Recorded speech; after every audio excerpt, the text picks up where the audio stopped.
We will lift our eyes, we won't fear the fight. There is one who's stronger. Heart pressed on each side, we will not lose sight of the one who's greater. One name holds every victory. One voice that silences the enemy. One King who reigns for all eternity. Jesus, Jesus.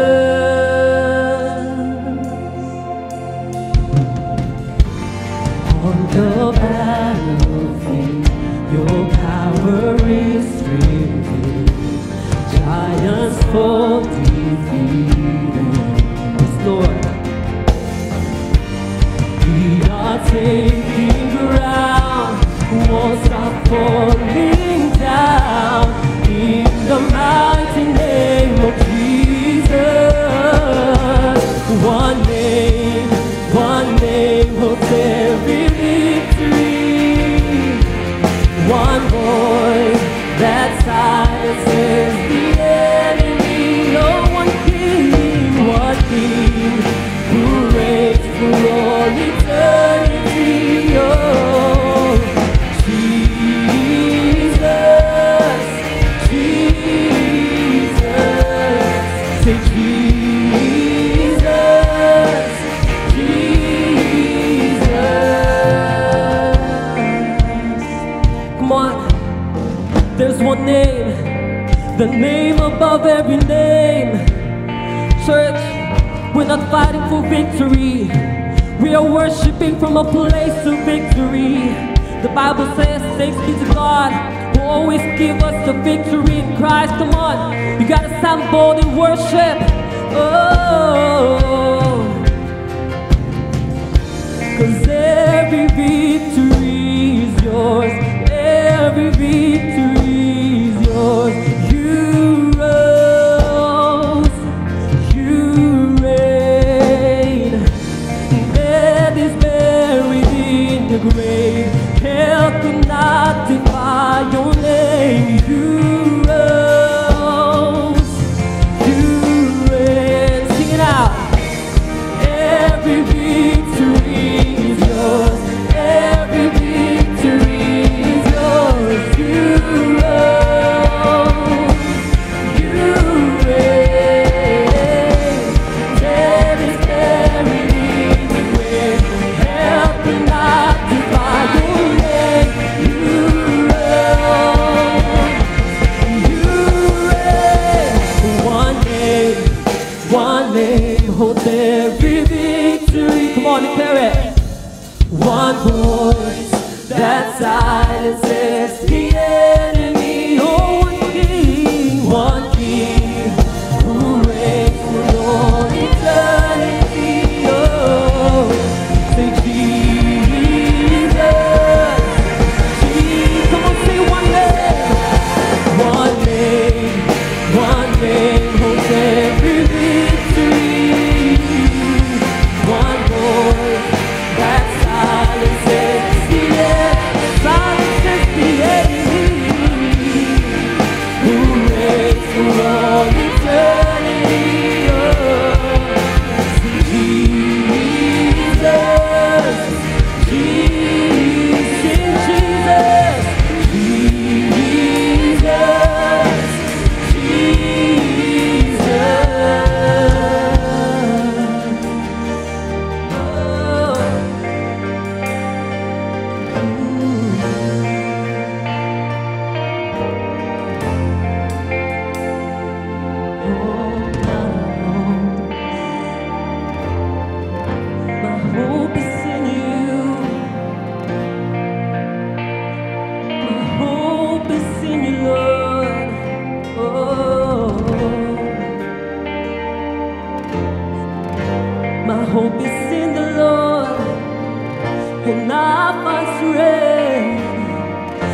find joy in your love. Oh, giants are falling all around me.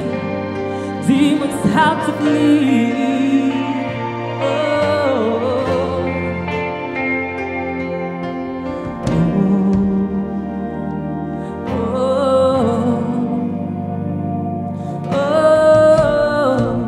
The battle is the Lord's.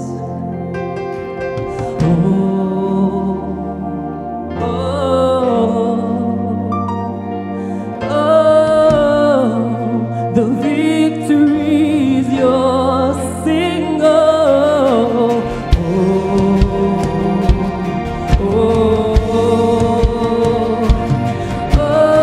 the battle is the Lord's.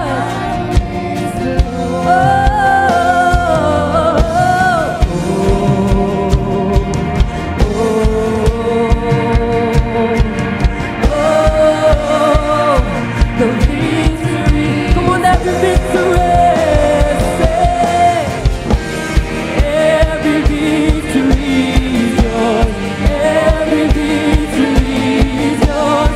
You rose,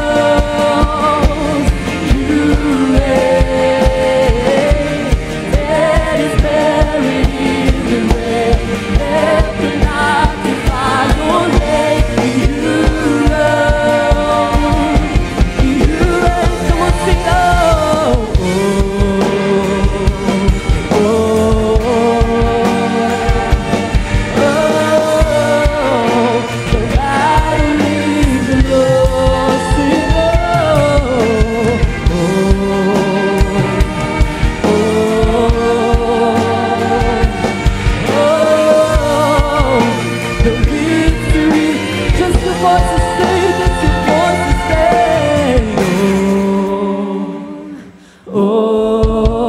church.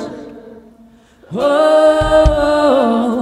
the battle is the Lord's. So God say, oh, oh, oh, the victory is yours. Just one more time, say, oh,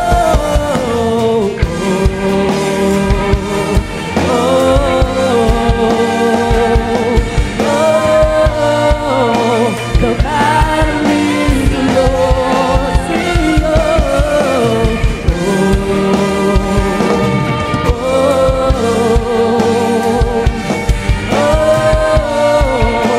the victory is yours.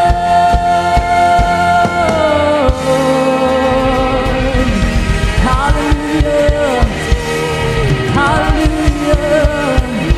Every victory is yours, Jesus. Come on, give God a praise. Sing hallelujah. Thanks be to God who overcome the victory for us. Oh, you have won it all, God. You have won it all, Jesus. Amen. Praise the Lord. Minsan pa po malakas po na palakpak para kay Jesus. Ngayong umagang ito, come on, palakpak na para sa Kanya. Praise the Lord. Good morning, good afternoon, good evening po sa bawat isa na nandirito ngayon. Naniniwala po ako na lahat tayo dito ay pinagpala ng Panginoon. At kung nag-iisip ka pa kung ikaw ba ay truly blessed, tignan mo na lang yung katabi mo, tignan mo na lang yung sarili mo. At naniniwala ako mga kapatid, malaking bagay na yan dahil maraming mga tao na kung saan naiinggit sa'yo ngayon. Bakit? Ikaw ay humihinga, ikaw ay buhay, ikaw ay nakakasamba sa ating Panginoon. Kaya yung mga bagay na yan ay ipagpasalamat natin sa ating Panginoon. Pwede po ba at least 2 o 3 tao batiin natin na nakaka-bless na good morning? Amen. Praise God. Purihin po ang ating Panginoon. So tayo po ngayon ay nasa panibagong series natin. Ngayong June, brand new series po ito entitled Victorious Secret. Sabi nga po natin, Victorious Secret. Ito po yung katangian ng matagumpay na buhay.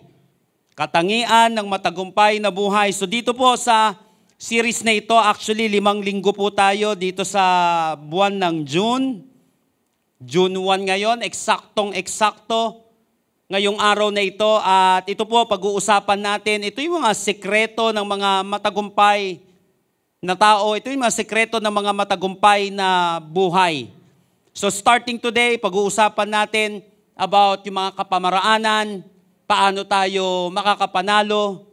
Ito yung mga napaka-importante, napaka-timeless na prinsipyo na kung saan kailangan natin. Maybe ito yung kailangan mo ngayon dahil sabihin na natin may mga nangyayari sa buhay mo na kung saan kinakailangan mong maranasan itong panalong ito. Kaya lang maybe nalilito ka o kaya naguguluhan ka kung paano ang gagawin mo. Itong unang topic natin na ito ay para sa'yo.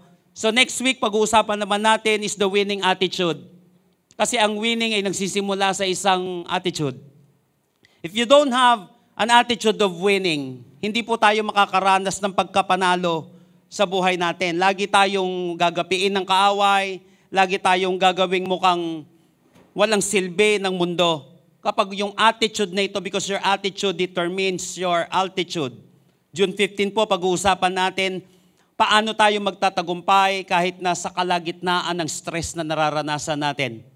At dito makikita mo that pressure is privilege.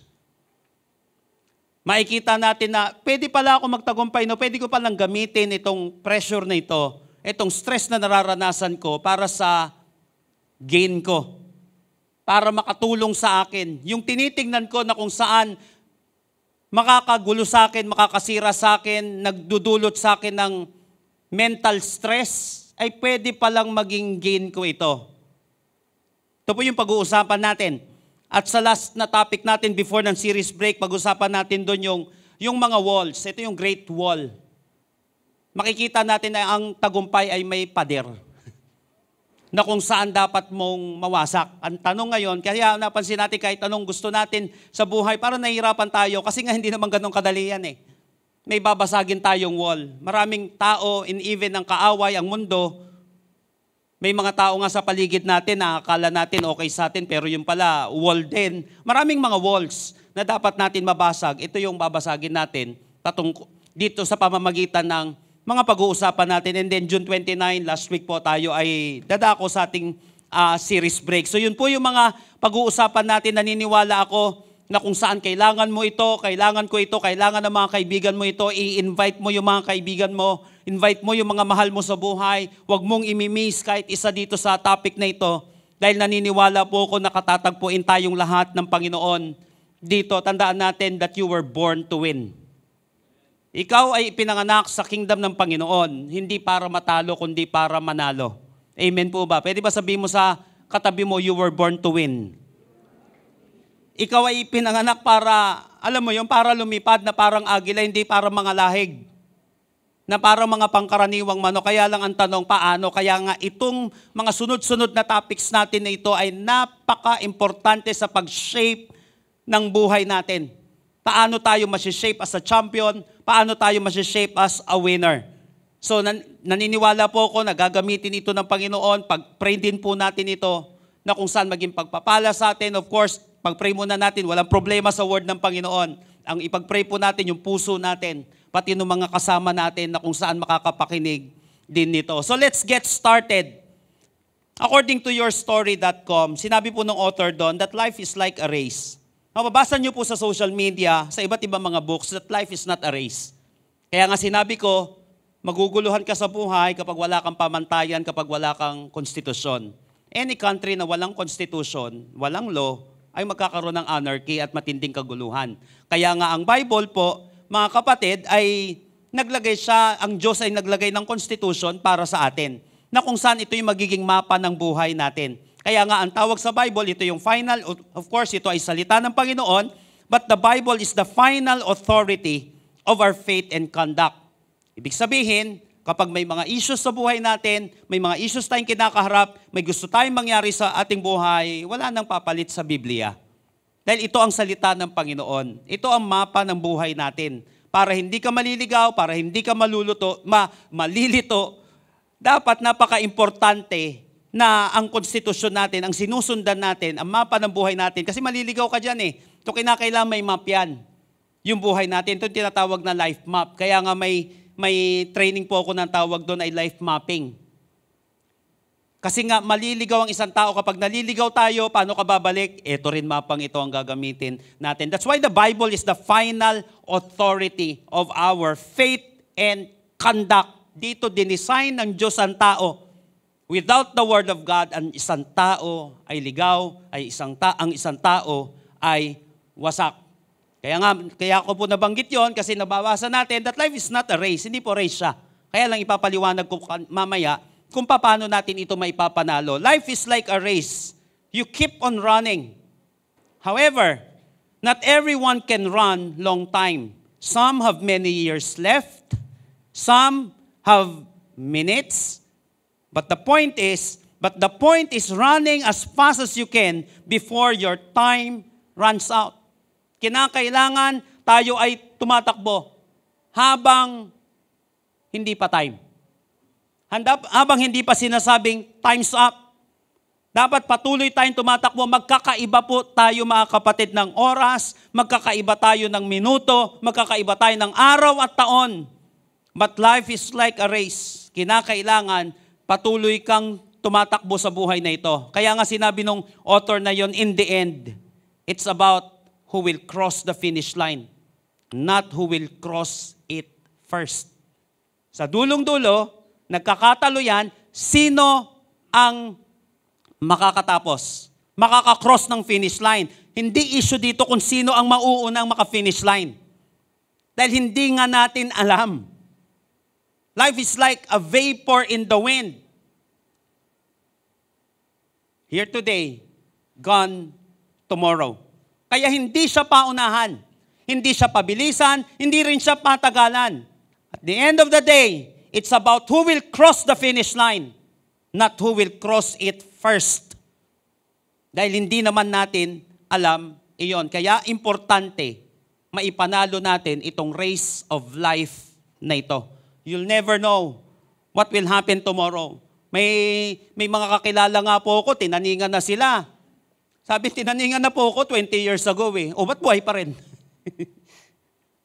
Nakuha po natin mga kapatid, mayroon naman mga tao na kung saan na pagkalakas-lakas, mamaya isang glap. Kaya napaka-importante itong topic na ito. Hindi natin alam kung ano mangyayari sa ating buhay. There's what we call fear of the unknown, na kung saan one of the greatest fears sa isang tao. Hindi natin alam.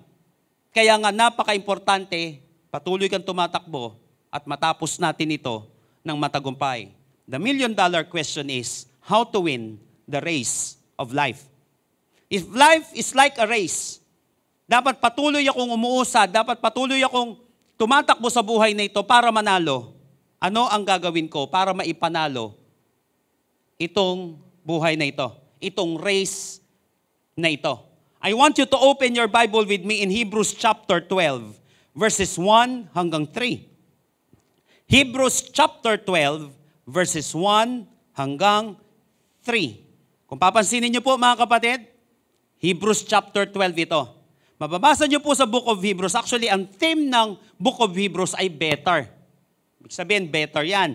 Ibig sabihin that Jesus is better than. Ganun lagi yan ng Book of Hebrews. Pinapakita dito na better ang ating Panginoong Sokristo more than anyone, more than anything. Pag nabasa niyo po yung Hebrews chapter 11, ang tawag ko dyan is the Hall of Faith. Diyan na ilagay yung mga pangalan ng mga matagumpay na mananampalataya. Doon nyo rin makikita sa Hall of Faith na yun na may mga unlikely champions doon, unlikely people. Babaeng mga nanalo, mga prostitute dati na babae, na isama sa Hall of Faith. So God is no respecter of people. Ibig sabihin, ang lahat kayang gamitin at kayang baguhin ng ating Panginoon. Kayang mapasama dito sa Hall of Faith na ito, anuman ang iyong estado, anuman ang iyong buhay. Kaya kung may nakikinig dito, matagal ka nang ibinagsak ng sitwasyon, matagal ka nang minaliit, napakaliit ng tingin mo sa sarili mo, maybe dahil na rin sa experiences mo, dahil na rin sa mga nangyari sa'yo, o dahil sa paligid mo o sa pamilya mo, maniwala ka, pwedeng mabago buhay natin. Pwedeng mabago ang buhay mo. Hebrews chapter 11 yon. Ipinakita yung tagumpay nila dahil sa kanilang pananampalataya. Nakuha po natin. Kaya lang chapter 12 ito. Kaya pagdating ng verse 1, may nakalagay na, therefore. Okay? Hebrews chapter 12, verses 1 hanggang 3. Ibig sabihin, yun yung pinanggalingan nun. Dinakita, yung tindi ng pananampalataya, yung tagumpay nila na dulot ng pananampalataya, at dito may kinukonclude yung author.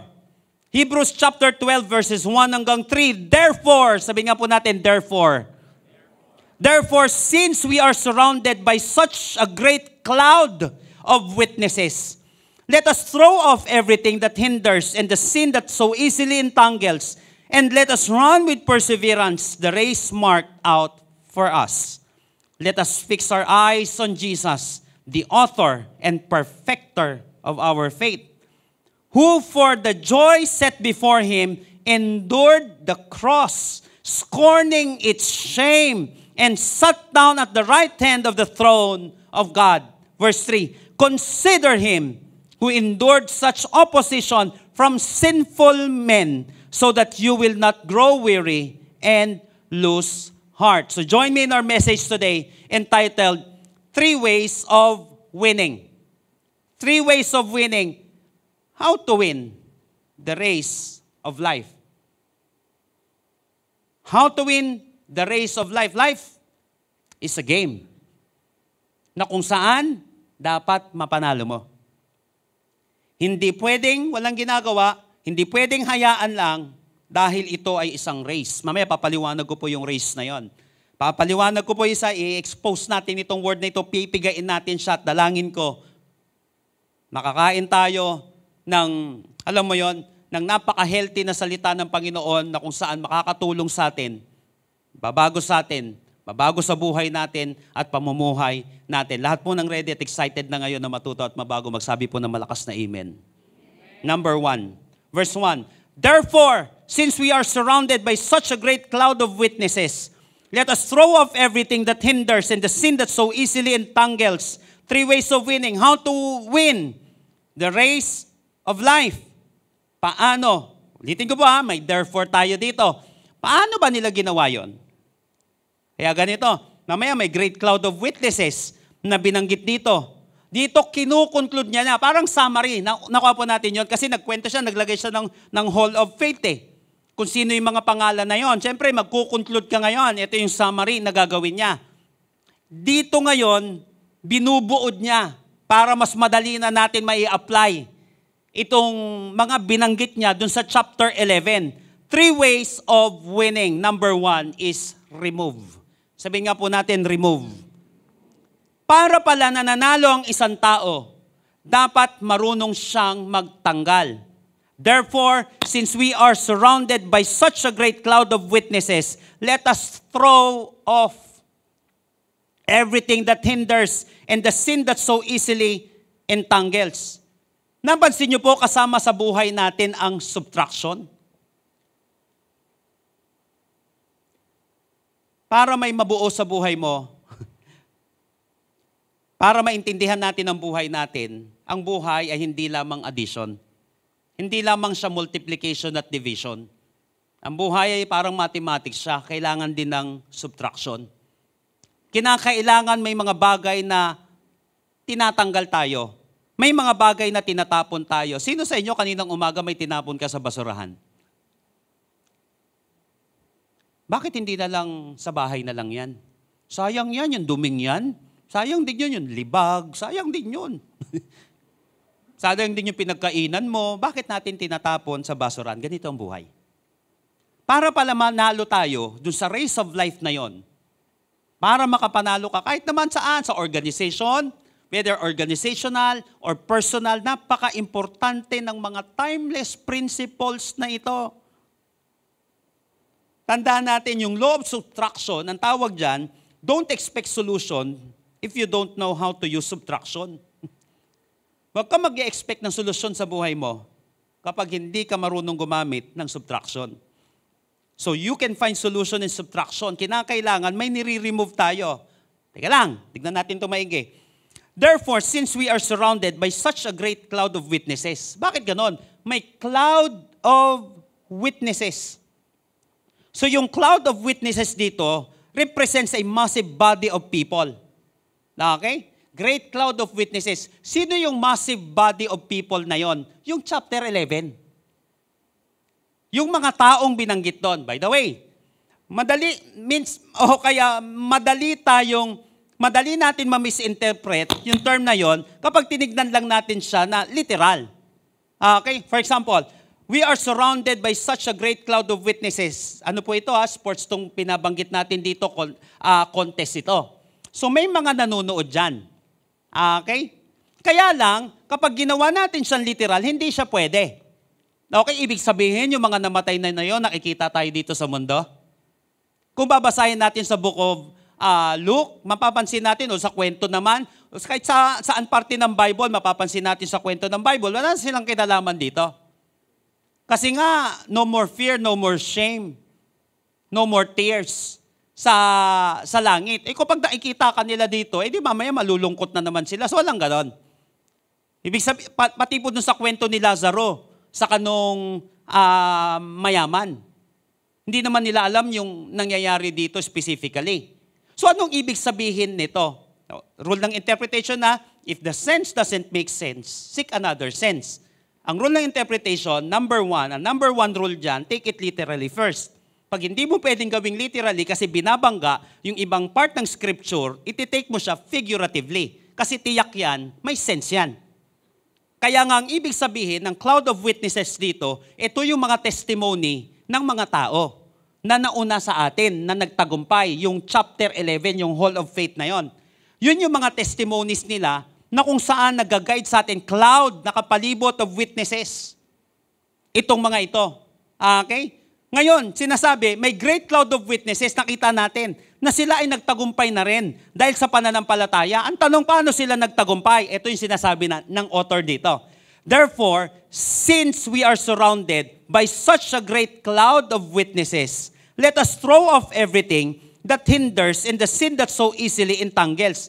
Ngayon, nakita na natin na may mga nagtagumpay na ito ang kagandahan sa buhay. Buti nga may pattern na tayo. May mga nauna na sa atin. Ang tawag dito ay trailblazer.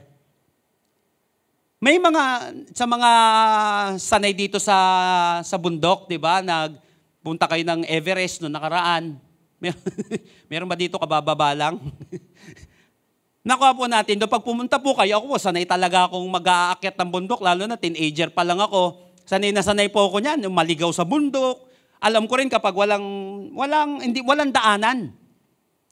Pag walang daanan, minsan ikaw ang gagawa ng daan. Pero sana, meron ka makikitang trail. Kaya lang may mga nauna, mga trailblazers sila. Ginawa nila yung hindi pa ginagawa ng iba. At yun ang susundan mo ngayon. Buti na lang may mga ganitong great cloud of witnesses. May mga testimonies sila na kung saan nakapalibot sa atin. Ngayon, ano daw gagawin natin? Para mangyari din sa atin yung nangyari sa kanila? Let us throw off everything that hinders and the sin that so easily entangles. Ngayon ang tanong, para pala manalo ka sa race of life, kinakailangan marunong kang mag-remove. Ngayon ang tanong, what to remove? Ito, ang ganda nito. Ano ba yung kinakailangan na tanggalin ko? Ngayon po, dito sa verse 1 pa lang, may napaka-importanting mga salita na kung saan magbibigay ng linaw at the same time, tuturuan tayo kung ano yung mga tatanggalin natin. Ito, kakaiba ito. Number 1, mapapansin natin doon, merong tinatawag dito na stripping off every unnecessary weight. Tignan niyo po, sa Amplified, basahin ko. Therefore, since we are surrounded by so great cloud of witnesses who have faith, ito binanggit na niya, ito yung sinabi kong Amplified. Kapag nagbasa kayo ng Amplified, pinipilit niya na ipaliwanag yung mga naunang mga salita o yung salitang yon. Kaya who by faith have testified to the truth of God's absolute faithfulness. Ganun niya tinignan yung witnesses. Okay? Ano pa? Stripping off every unnecessary weight and the sin. So mapapansin natin, meron ditong unnecessary weight. Sa takbuhan pala ng buhay na ito, meron tinatawag na unnecessary weight sa sin. Magkaiba siya. Hindi po pareho ito. Now, what to remove? para pala manalo ko, kinakailangan pala may tatanggalin ako. Ang question dito, baka kung ano-ano tinatanggal natin. Hindi lahat sa buhay tinatanggal. Baka nagkamali ka ng tinanggal, yun pa ang magiging dahilan ng hindi mo pagtakbo. Yun pa ang magiging dahilan ng hindi natin pagtapos. Hindi lahat tinatanggal. Baka matanggal mo yung katabi mo, yari ka. Wala kang pamasahe mamaya. May mga ganun ba? Nakuha po natin yun. Baka magkamali ka ng tinanggal. Di ka na makakalakad, di ka na makakatakbo. What to remove first? Remove unnecessary weight. Ito yung binanggit dito. Doon sa Amplified kanina. Stripping off unnecessary weight. Hindi siya sin. Uy. Yung unnecessary weight na binanggit dito, everything that hinders sa ibang translation, every unnecessary weight dito sa translation na ito, ang Greek word po dito ay onkos. Etong onkos na ito, uy, parang angkas. Yung nakasabit. Ang ibig sabihin niyan, bulk, weight, burden, impediment. So mapapansin natin, ito yung weight, magkaiba yung unnecessary weight, itong weight na binanggit dito, kaysa sa sin mamaya. Ibig sabihin, weight is something superfluous to a purpose. Ibig sabihin, ito yung obstacle, but not necessary evil. Ito yung weight dito, sobra. Ibig sabihin, hindi siya kasalanan. Yung pinapatanggal dito, hindi sin. So meron din pala tayo sa buhay natin na kung saan kailangan mong tanggalin kahit hindi siya kasalanan. Pero, wait kalabisan. Ulitin ko hindi kasalanan, pero kalabisan. Hindi siya kasalanan, pero hadlang sa pagtapos mo. Ano yung mga... Ngayon itong tanong ano yung mga hindi naman kasalanan, pero nakakapagpabagal sa spiritual growth mo? Ano yung mga hindi naman kasalanan, pero magiging dahilan sa pagbagsak mo? Ano yon? Hindi siya sin, pero nasosobrahan ka na. Unnecessary weight. Ito yung binanggit ditong ongkos. So may mga bagay pala, hindi naman kasalanan ng social media. Lalo na pinapanood nyo po ako minsan. Hindi naman kasalanan yung pag-scroll mo dyan, yung iba. May hindi naman kasalanan dyan Pero baka kalabisan. Dahil dun sa mga kalabisan na yan na nilalaro natin, ginagawa natin, na hindi naman sin, nakakapagpabagal sa spiritual life natin o makakapagpabagsak natin. Pwedeng maganda siya, hindi naman siya kasalanan, pero mawawala ka. Magiging dahilan ng pagbagsak mo. Pwede nga yung trabaho. Pwede yung isang tao, hindi naman kasalanan. Sobrahan mo, tignan mo. Di ka makatapos. Overloaded ka nun. Di ka na makakatapos, babagsak ka na. Dito kaya. Ito pa mahirap yung kasalanan. Alam mo, madidetect mo, sinto. Kasalanan to. Makakasira sa akin to. Pero alam niyo po mga kapatid, ito mahirap. Minsan madidetect mo sin Pero may mga bagay, inaayos ko naman. Pero bakit hindi ako makausad? Kasi nga, baka may mga ongkos. Nasosobrahan ka na dyan. You have to balance your life. Kaya dito, tanggalin mo yan. Stripping off every unnecessary weight. You have to balance your time. Baka mawalan na tayo ng time kay Lord. Ang dami natin time dito. Baka mawalan ka ng time sa calling mo. Wala kang time dito. Ngayon, bumibigat yung sitwasyon. Di ka makakatapos yan. Minsan may mga hindi kasalanan na magiging dahilan ng pagbagsak natin. Ulitin ko. May mga hindi naman kasalanan pero magiging dahilan ng pagbagsak natin dahil unnecessary weight. Di mo naman dapat kargahin Bakit naman lahat naman ng burden sa mundo kinakarga mo? Hindi mo kinakailangan kargahin lahat ng burden sa family mo. Hindi kasi Jesus. Nakuha po natin. Baka kakakarga natin ng kakakarga, baka hindi na natuto ang iba. At the same time, lalo ka pang hindi makatapos. Dahil ikaw mismo, na una kang bumagsak, paano ka pa makakatulong ng ibang tao? Ikaw mismo, bagsak na. Taka po natin siya. Paano pa tayo makakapag-share? Ibabagsak ka pala ng hindi naman kasalanan na yan. Kaya lang, unnecessary weight. Naka po natin, remove. Sabihin nga po natin, remove. Hindi siya sin, pero nasusobrahan ka na. Ingat lang tayo. Be aware. Pansinin natin lagi siya. Ano yung hindi kasalanan, pero nasusobrahan ako dito. Na pwedeng magpabagsak sa akin at magpabagal sa akin. Pangalawa, ano yung tatanggalin natin? Una, remove unnecessary weight. Pangalawa, remove unholy ways. Ito kaya lang, ito rin naman ang maganda. Ang ganda na itong text na to.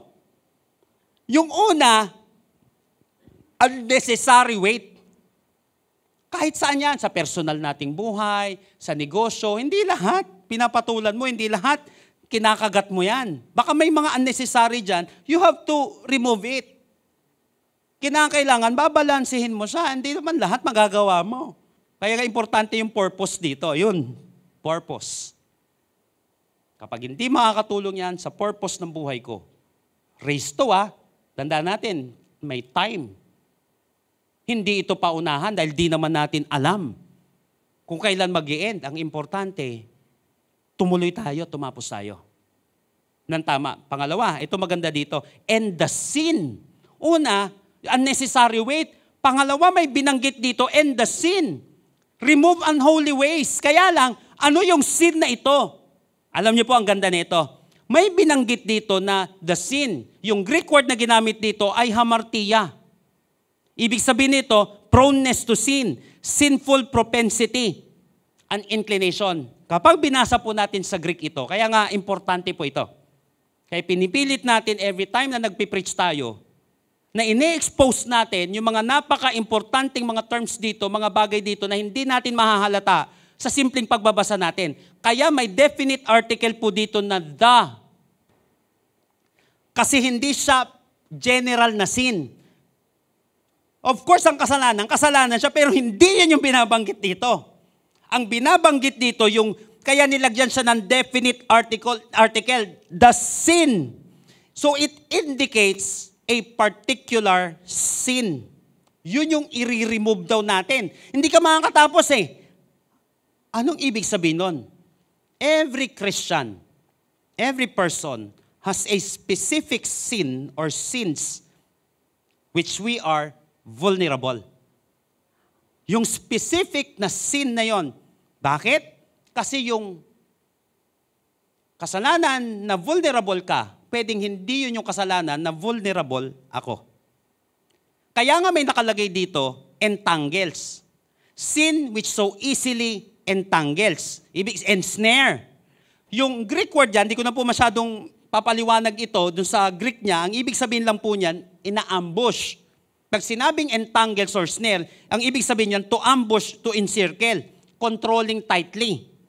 So, ibig sabihin niyan, ito yung mga distinct sins na kung saan vulnerable tayo at dun ka madalas nakokontrol, dun ka madalas ina-ambush. Na ang rupok mo dyan. Alam mo, yung karupukan ng katabi mo, minsan hindi yun yung karupukan mo Nakaupo natin. Yung karupukan mo, minsan may mga hindi karupukan ng katabi mo May mga bagay na kapag nakita mo siya, rumurupok ako. May ganun Pag may nakita kang hindi magandang bagay, dun ka.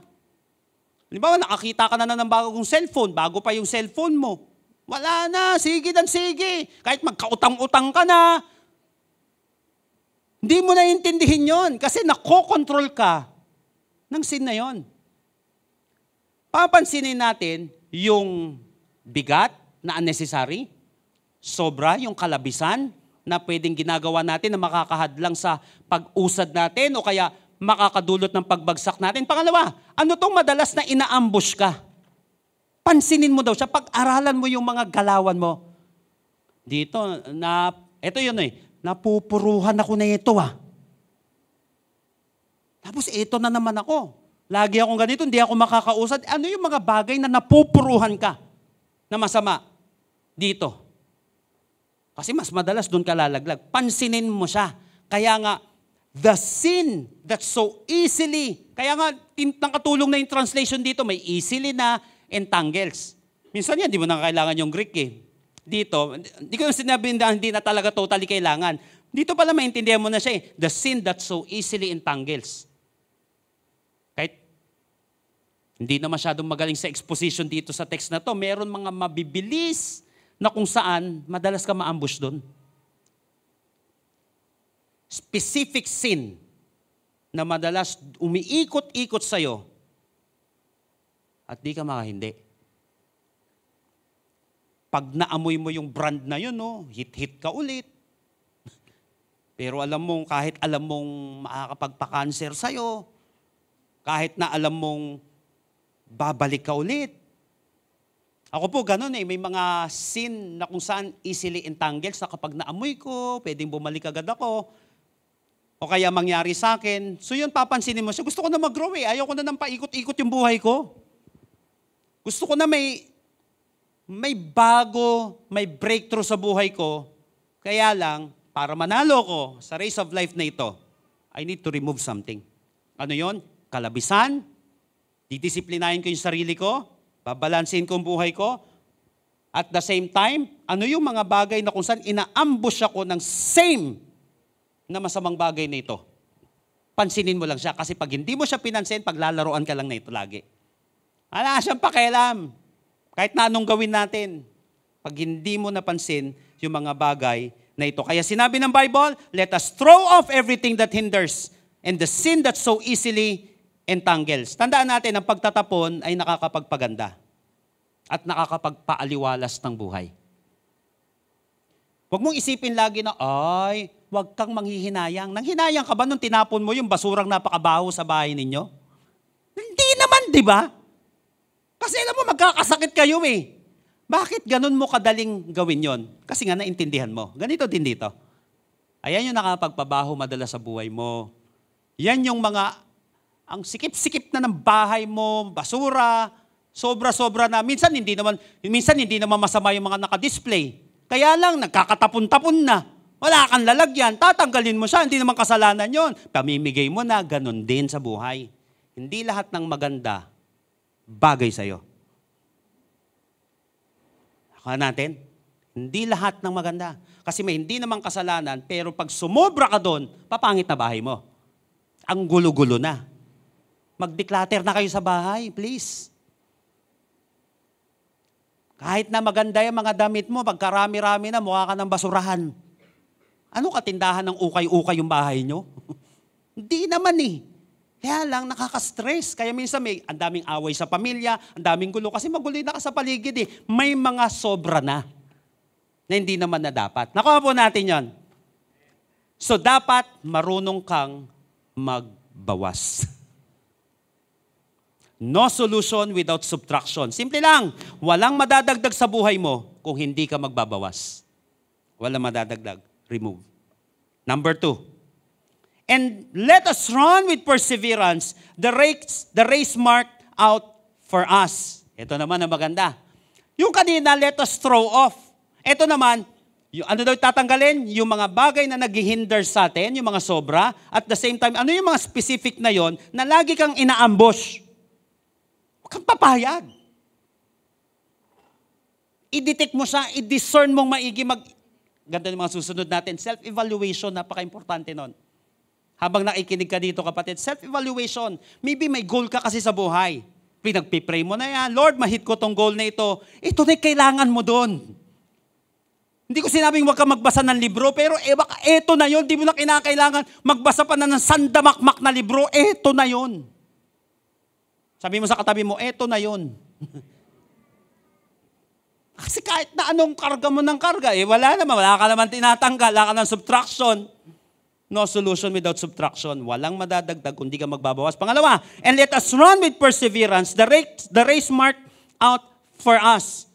How to win the race of life. Ano po yung number 1 natin? Remove. Number 2, remain. Sabi nga po natin, remain. habang may mga bagay na tinatapyas ka, dito, sobra, na hindi naman nararapat, ito yung mga kasalanan na kung saan, lagi ka na lang ina-ambush nito. Pangalawa, may mga bagay na kung saan pananatilihin mo.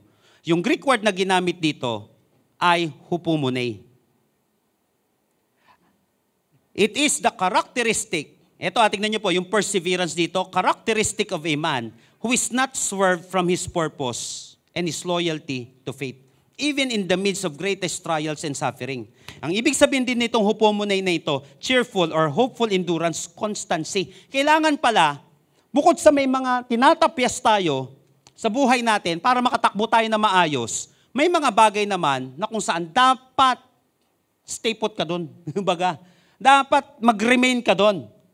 Doon sa racetrack na yon. Now, may binanggit dito, let us run with perseverance the race marked out for us. Sabi nga po natin, race. May minarka pala sa atin na doon yung racetrack natin. Okay? May minarka sa atin na doon yung racetrack natin. Now, sa mga runner dito, may tinatawag tayong sprint sa marathon. Yung binabanggit dito, hindi sprint. Malaki ang pinagkaiba ng sprint at marathon. Meron pagkakaparehas yan, running. Okay, may tinatahak kang direksyon.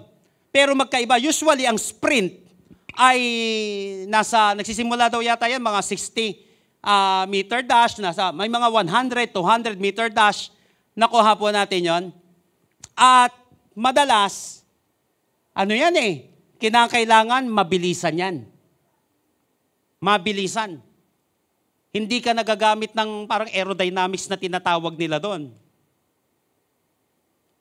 Nakalimutan ko yung specific nun. Pero pagdating sa marathon, ay pambihira, endurance ang kailangan dyan. Okay? Ano ba pinakaiba? Kapag sprint siya, usually, yung mga top lang ang mananalo. Okay? Pag marathon, lahat mananalo. Lahat na makakatapos, yun ang mananalo. So yung binabanggit dito, marathon siya. Kaya lang ang marathon, usually nasa more than 46 kilometers ang takbuhan yan. Kailangan ng endurance. Ganun daw yung race na ito ng buhay natin. Hindi siya pabilisan. Pero kailangan mong tapusin at kailangan kang mag-endure. Nakapo natin siya. So yung race na binanggit dito, it is the Christian life. Ito maganda. Ano ang gagawin natin? Paano ba ako magre-remain? Number 1, remain faithful. Kaya sinabi dito na let us run with perseverance the race marked out for us.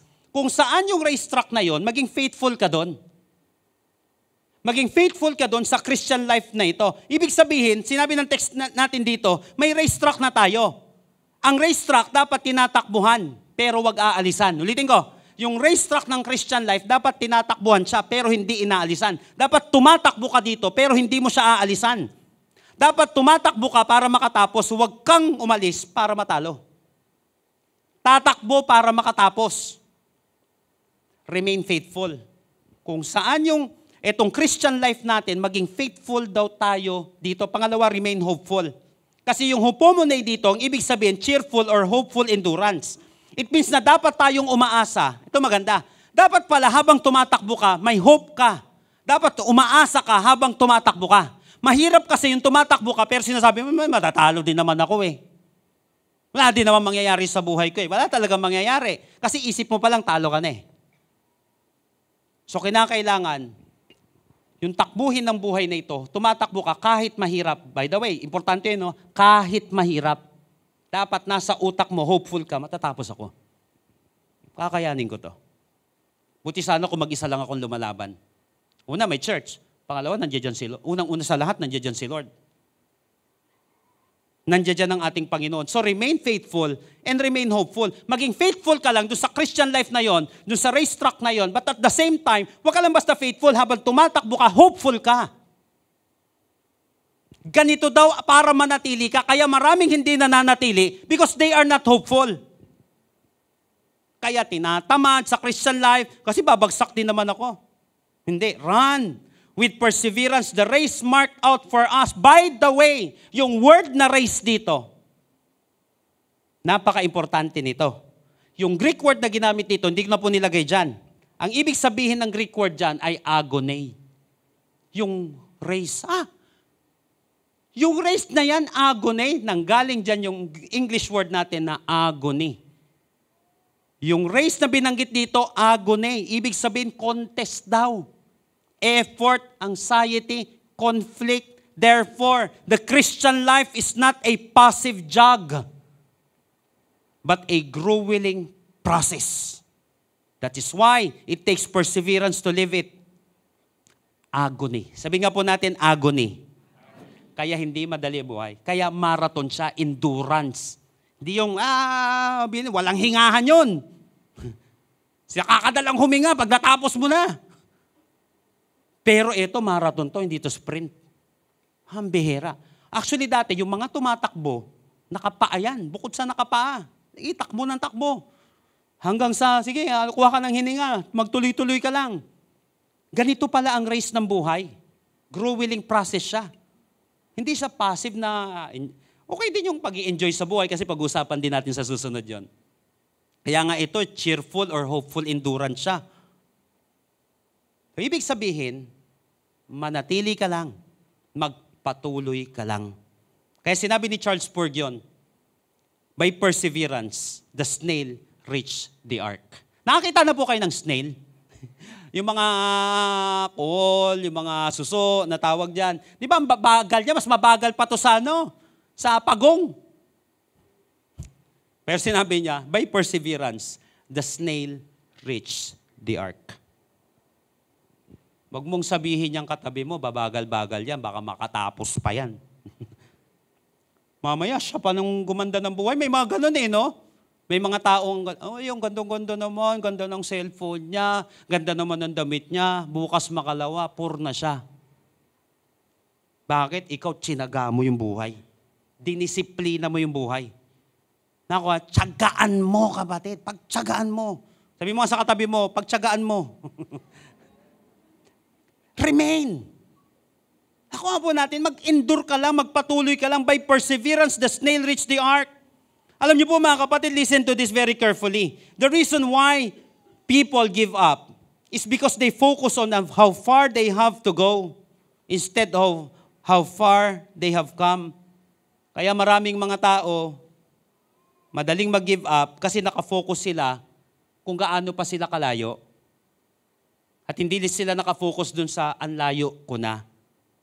Malayo pa, pero malayo na. Malayo pa, pero malayo na. So pwedeng malayo ka pa, pero malayo ka na. Nakapag-umpisa ka na Nakapag-life retreat ka na nga Nakapag-SOD ka na nga. So malayo pa, pero malayo na. Huwag mo isipin, hindi, layo-layo ko pa. Pwede ba tignan mo, nakalayo na rin ako, tutuloy ko na to. Nagpasimula na rin lang ako kay Lord, tapusin ko na to. Itutuloy ko na to. Nakuha po natin, sabi nga natin, remain. If you want to win the race of life, you must remain. Remain faithful dun sa racetrack. Huwag mo muna masyadong pakialaman yung iba kasi may racetrack din yan. Meron niyang oras. Pero tayo, may racetrack tayo, hindi ito paunahan, patatagan ito. Ang buhay ay hindi patandaan, patatagan.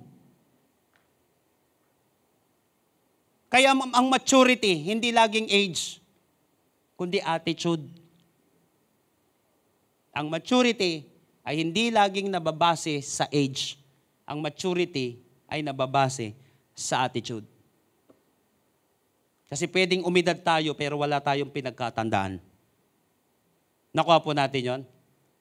Kaya nga ang maturity ay hindi sa age kundi ito sa attitude. Ang Christian life, ang maturity, mga kapatid, ay patatagan. Ang ibig sabihin yan. Hindi siya patandaan. Malayo pa, pero malayo na. Pwede sabihin sa katabi mo, malayo pa pero malayo na. Layo pa pero nakalayo ka na. Nakaumpisa ka na nga Nakuha po natin, remain. Manatili ka lang, magpatuloy ka lang. Takbo mo lang yan. Mahirap, di ba? Agony, sinabi natin ibig sabihin ng race. Tama, mahirap. Itakbo mo lang. Magpatuloy ka lang. Kung napansin mo, ang dami mo ng pagsubok na pinagdaanan sa buhay. Ilang beses na dumaan ka sa matinding pagsubok, na akala mo, ending mo na, tinuloy mo lang, nandiyan kaya ngayon. Kaya naman pala kasi nag-remain ka lang.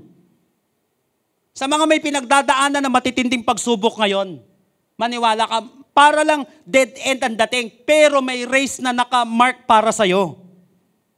Magpatuloy ka lang kapatid, maniwala ka yung sinasabi mo, hindi ko na kaya. Kinaya mo naman, yung katabi mong yan, ang daming sekreto niyan, na hindi mo alam.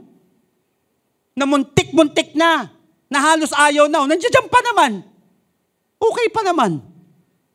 Tignan mo yung katabi mo, okay pa naman, di ba? Ang daming unseen battles niyan, pero tinuloy niya lang. Nag-remain lang. Yun ang sikreto ng Christian life, kapatid. Remove, remain, and then lastly, ito napaka-importante, refocus.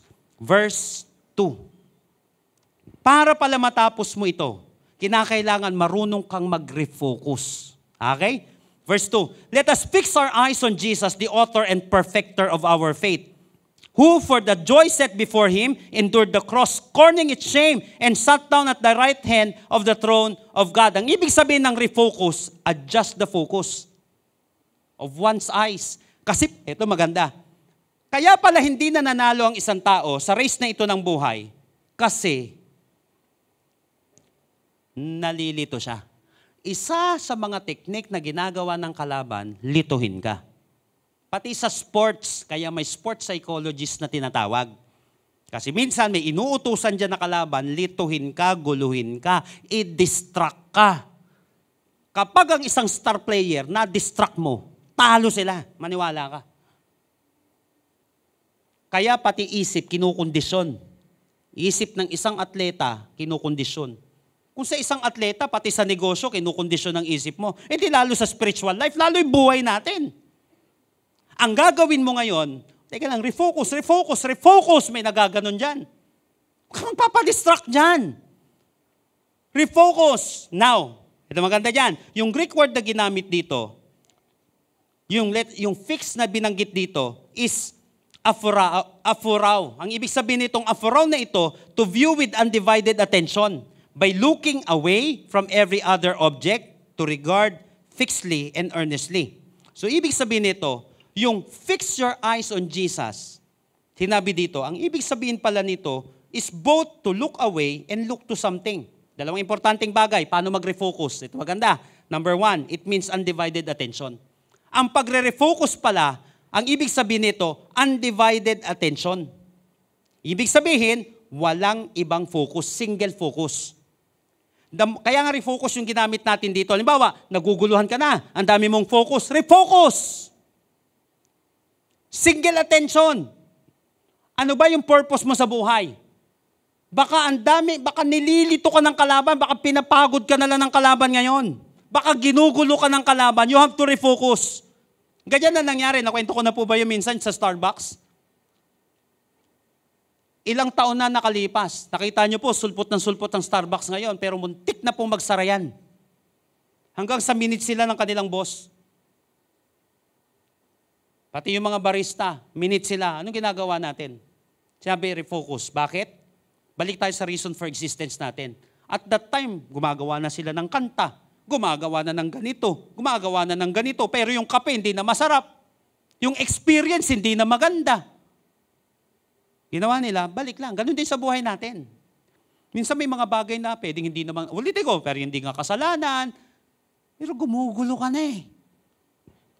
You have to refocus, undivided attention. Ano ba yung purpose mo? Alam ko maraming ginagawa sa buhay, but you have to refocus. Kailangan ng undivided attention. Walang ibang focus.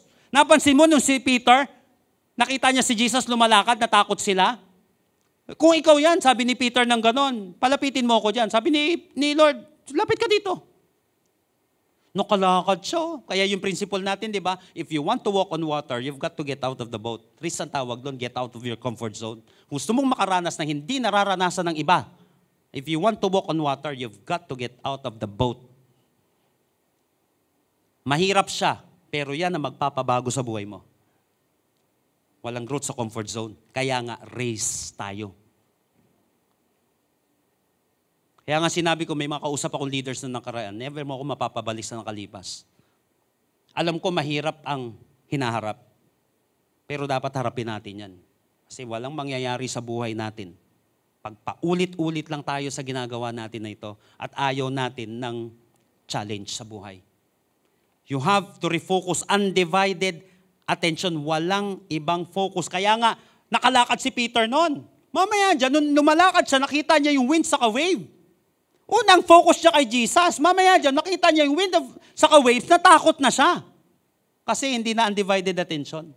Nakuha natin yon. Anong ginawa ni Lord para makabalik siya? Kinuha niya yung kamay. Binalik ni Lord yung focus niya sa kanya. Nung nakabalik yung focus niya, nakaaon ulit siya. Yun ang technique, kapatid. Refocus. Sabi mo nga ulit, refocus. Undivided attention. Pangalawa, it means unchangeable attention. Regard fixedly. Hindi mo ba, eto ka ngayon, mamaya eto na, mamaya eto na. Ano ba yan? Undivided attention. Pag may gusto kang matapos, refocus. Paano? Undivided attention ang kailangan natin or kinakailangan natin ng unchangeable attention. Regard fixedly and earnestly. Ibig sabihin, yung una, walang ibang focus. Yung pangalawa, huwag mag-iba ng focus. Focus ka kay Lord. Kaya sinabi dito, fix your eyes on Jesus. Ito maganda. Bakit? Although may nakikita ko, di ba napansin natin, yung katabi mo, hindi sinabing ganyan, fix your eyes on Jesus and your neighbor.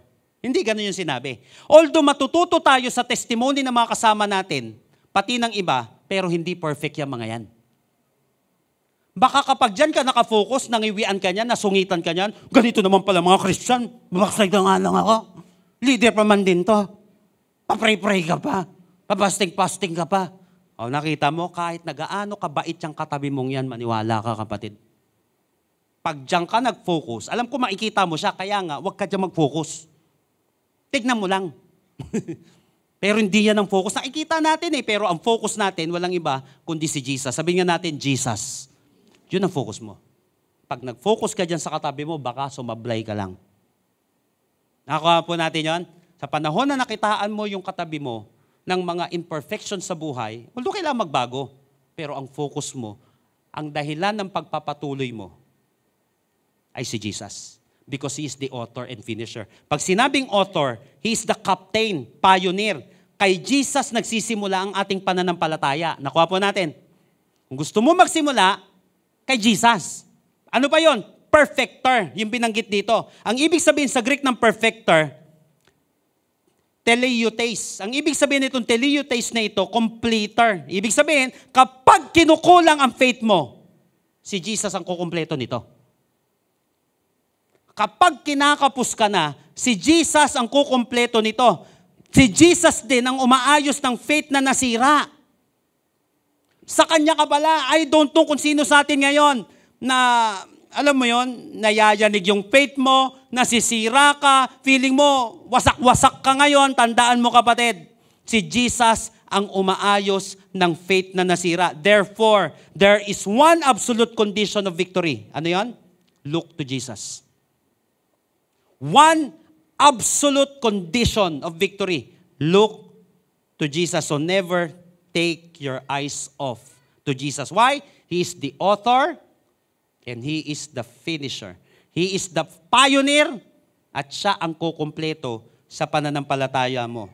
Focus. Sabi nga po natin, focus. Ang ibig sabihin ng focus, F-O-C-U-S, follow one course until successful. Follow one course until successful. Magsasucceed ka kapag si Jesus ang focus mo. Yes, pwede tayong maapektuhan ng ibang tao. Pero at the end of the day, nangyari po yan sa akin. Pero sinabi ko, hindi sila ang magiging dahilan ng pagbagsak ko. Si Jesus ang magiging dahilan ng pag-usad ko. At si Jesus din ang magiging dahilan para bumagsak ako. Paano yon? Kapag nawala na yung paningin ko sa Kanya. Pag nawala na yung focus ko sa Kanya, yun ang magpapalubog sa akin. Pero hindi ibang tao. May epekto ang ibang tao, pero si Jesus ang author at finisher. Kaya nga, when life gets blurry, adjust your focus. Kapag lumalabo na, kapatid, yung direksyon mo sa buhay. Kapag lumalabo na ang buhay mo, adjust your focus. Adjust mo lang yan. Balik ka kay Jesus. Makita mo, kapatid, magiging malinaw ulit yung paningin mo at makakatapos ka. Kaya naniniwala ko lahat po na nakapakinig dito ngayon na lumalabo yung buhay natin. Nasabi sa iyo ang salitang ito ng ating Panginoon kasi makakatapos ka. Makakabalik ka. Yung blurred na buhay mo, pinalilinaw ng ating Panginoon kasi may tatapusin ka pa. May breakthrough pa na mangyayari sa buhay mo. That's why binigay ito ng ating Panginoon. Purihin natin ang Panginoon sa araw na ito. Praise the Lord. Tayo pong lahat ay tumayo sa presensya ng ating Panginoon. At dito na po ako mag-end. Tingnan niyo po yung verse 3. Pagbulay-bulayan natin ito bago po tayo manalangin. How to win the race of life? 3 ways of winning. Ano yung 3 R's natin? Number 1, ano po yon? Remove. Tanggal-tanggal din, bawas-bawas. Kahit hindi masama, pero makakabigat sa atin. Kahit hindi siya kasalanan, declutter tayo. Okay, pangalawa, kailangan natin mag-remain. Magre-remain tayo, manatili, be faithful. Tumuloy ka lang. Naniwala ka. Tumuloy ka lang. Yung akala mong ending, akala mo lang yun. Pag nagpatuloy ka, di tutuloy ka. Pangatlo, ano po? Refocus. Kung sakaling nalito-lito tayo sa buhay, alam mo naman kung paano ka babalik eh. Alam niyo po, may mga leaders saka mga pastors na kung saan bumagsak sila recently. Last year, recently. Simple lang sinabi ko sa kanila, alam niyo naman kung paano kayo babalik. Alam niyo naman. Refocus lang ulit. When life gets blurry, adjust your focus. Ito technique yan. Lumalabo na ba buhay mo? Adjust your focus. Adjust mo lang. Balik ka kay Lord. Nalangin ka ulit, mag-worship ka ulit. Sumama ka ulit sa mga tamang tao. Mangarap ka ulit. Ayusin mo ulit, mag-evaluate ka sa buhay. Plano mo ulit ito sang-ayon sa plano ng ating Panginoon. Ito yung verse 3. Tignan niyo po. Consider Him who endured such opposition from sinful men. Tignan niyo po ito ha. Consider Him.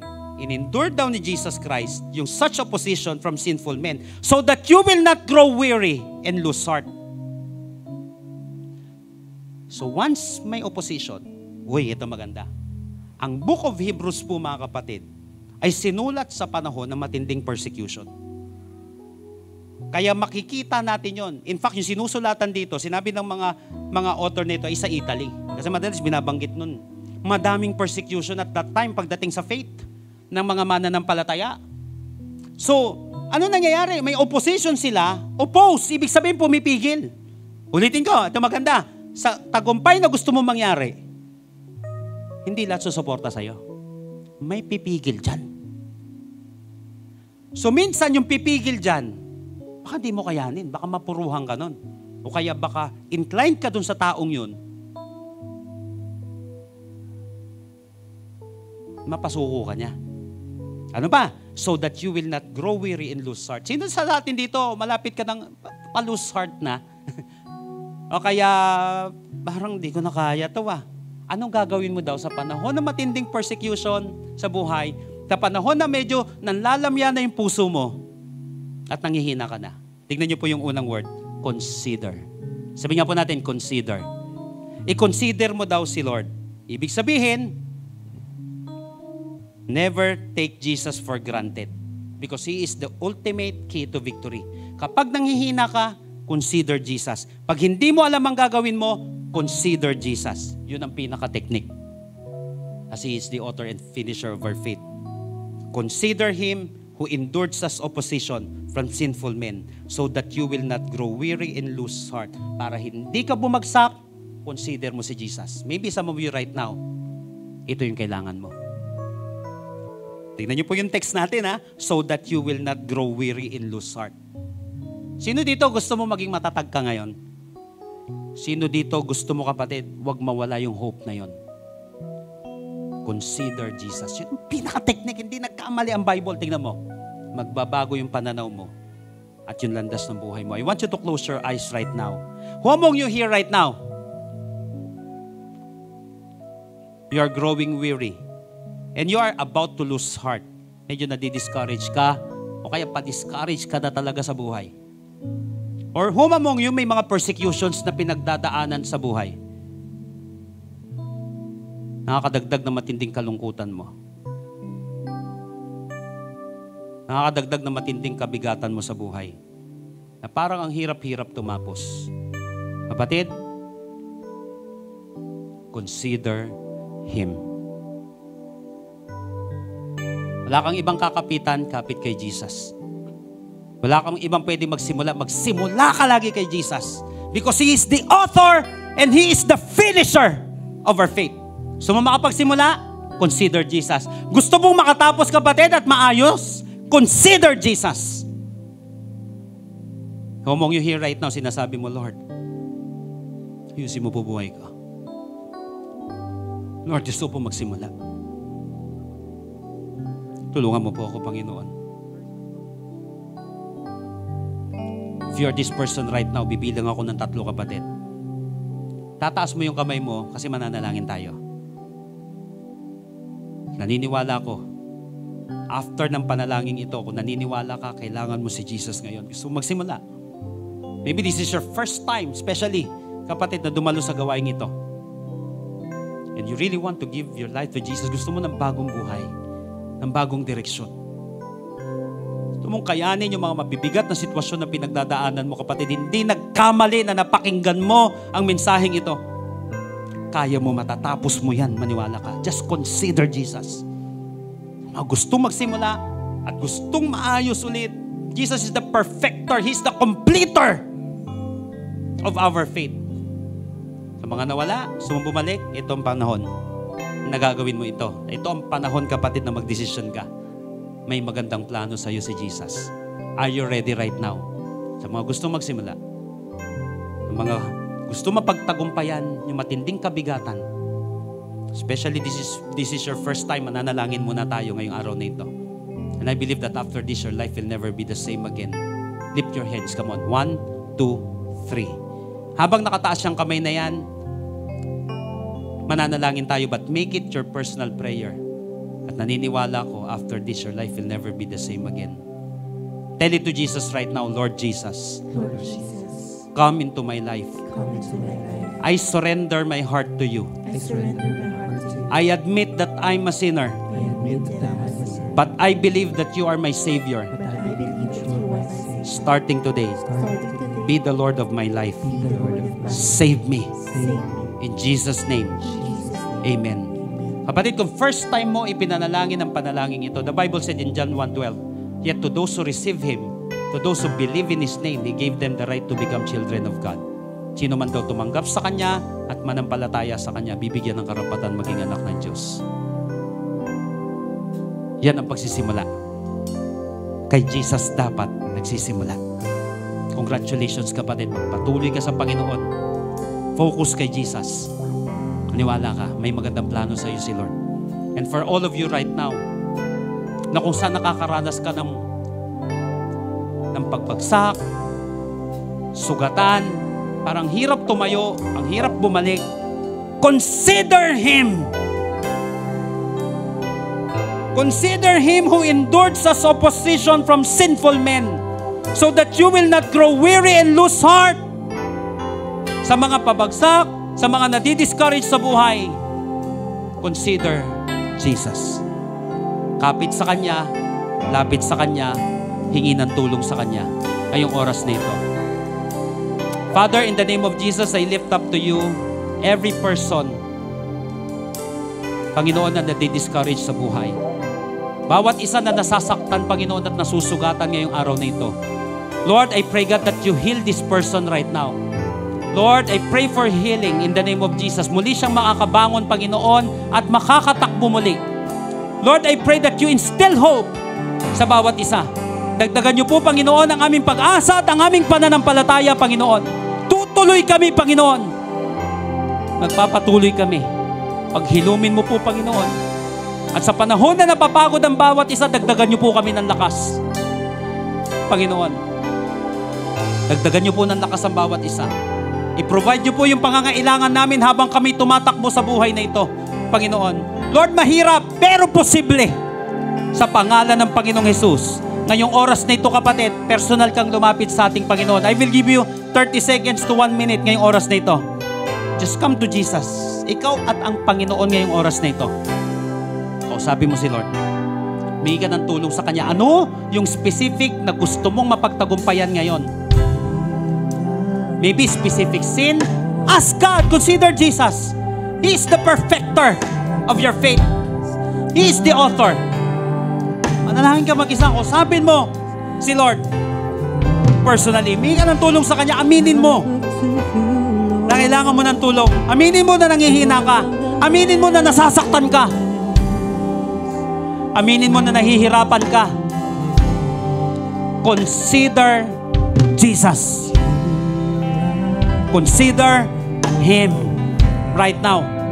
Sa mga kinakapos na. Nabi ko, di ba kapatid, yung marathon, endurance ang kailangan dyan. Kaya lang ang hirap huminga. Habang nagpapatuloy yung pagod na, yung nalulupaypay ka na.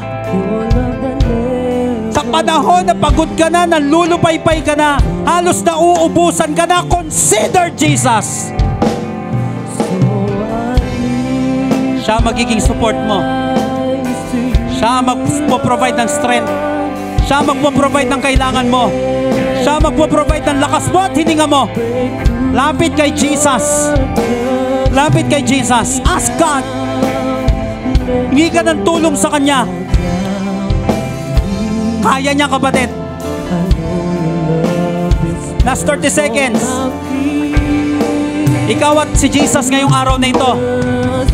Si Jesus ay may pinapagaling ngayong araw na ito. May pinapalakas si Lord. May tinatouch na puso. May binibigyan ng lakas. May binibigyan ng pag-asa at pananampalataya ang ating Panginoon. May ibinabangon si Lord ngayong araw na ito na lumalapit sa Kanya. Oh Lord, just come to Jesus. Oh Lord, heal this person, God. Lift him up, Lord. Ibangon mo po, Panginoon, ang iyong mga anak sa pangalan ng Panginoong Jesus. Bigyan niyo po sila ng lakas. Pagpalain mo, Panginoon, ang bawat isa sa pangalan ng Panginoong Jesus.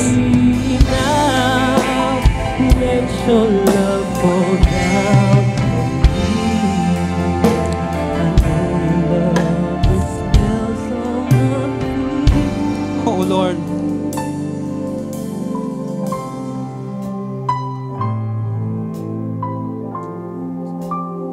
Lord, sa lahat po ng takot namin, Lord, yung mga storms na nararanasan namin, Panginoon, Ikaw po yung masilbing kublihan namin, Panginoon. Meron dito, Lord, nakakaranas siya ng matinding unos, matinding bagyo sa kanyang buhay. Lord, sinabi mo, Panginoon, that you are our refuge and strength. You are an ever-present help in times of troubles, Lord. Sa pangalan ng Panginoong Yesus. Ngayong oras na ito, kapatid, sino sa atin ngayon may mga troubles na kinakaharap, may mga weariness, anxiety, depression, ngayong araw na ito, maybe karamdaman, I don't know kung ano yan. Can you just lift up your hands right now? I want to pray for you. Right now, na sinasabi mo, Lord, gusto ko pong makatapos. I want breakthrough. Lift up your hands. Father, in the name of Jesus, you have said in your words, by His wounds we are healed. Lord, I speak, God, for your miracle dito ngayong araw na ito. Meron dito, Lord, may karamdaman. Meron nga dito, Lord, tinaningan na siya ng tao. But Lord, Ikaw po, Panginoon, na may last words. Lord, I speak for miracle sa kanyang katawan sa pangalan ng Panginoong Yesus. I pray, God, in the name of Jesus, palayain mo po, Panginoon, ang lalaki at babaeng ito, Panginoon, na inaalipin ng kalaban, Panginoon, na kinokontrol ng kalaban, Panginoon, dinadaya ng kalaban. In the name of Jesus, I speak, God, for freedom. Jesus came to set the captives free. Be free in the name of Jesus. Lumaya ka sa karamdamang yan. Lumaya ka sa pagkaaliping yan. Lord, I pray for peace which transcends all understanding. Hindi makaipaliwanag, pero Panginoon, nagawa mo para sa kanya kapayapaan ng Panginoon ay sumaiyo, kapatid. I pray also, God, for your provision. Habang siya'y tumatakbo, provided mo, Panginoon, ang pangangailangan niya. Hindi madali ang buhay, pero magiging posible at matatapos niya ito. Marami pong salamat, Panginoon. I pray, God, that you bless everyone. Lord, yung blessing na mula sa iyo. Alam mo, Panginoon, yung kailangan habang tumatakbo. I pray, God, i-provide mo ito. Consider Jesus, who endured such opposition from sinful men, so that you will not grow weary and lose heart. Salamat po, Panginoon, dahil naniniwala kami, hindi madali, pero matatapos namin at magtatagumpay kami para po sa kalwalhatian mo. Ito pong aming panalangin sa pangalan ni Jesus. Lahat po'y magsabi ng Amen and Amen. Come on, mas malakas na palakpak para kay Jesus ngayong araw nito. Praise the Lord.